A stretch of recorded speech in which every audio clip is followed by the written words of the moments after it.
I love this question. I actually didn't know that death doulas existed before I met my friend Chris. They told me about what it was and what they are, and it's fascinating. The same way that you would have a birth doula, someone who helps you during birth to be comfortable and go through that transformative experience, you can also have a death doula, which is someone who does the same thing, just around death.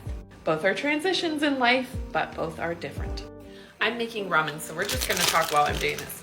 So basically, the main difference between a death witch and a death doula is that death doulas have counseling training and training that specifically helps them with assisting people who are at the end of their life. And death witches don't need to have that kind of training because they're not necessarily always working in the counseling space. A death witch can be a death doula at the same time, and a death doula can also be a death witch, but you also don't have to be one or the other to be one or the other, if that makes sense. It really isn't surprising that oftentimes death witches or death doulas feel drawn to one or the other.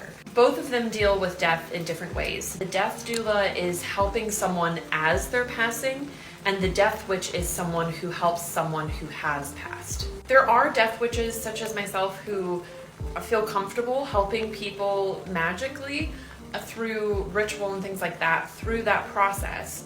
But some death witches simply prefer to work with those who have already passed and are already on the other side and things like that. It depends on the person and what they're comfortable with, but I do really love this question for that reason. Thanks for asking.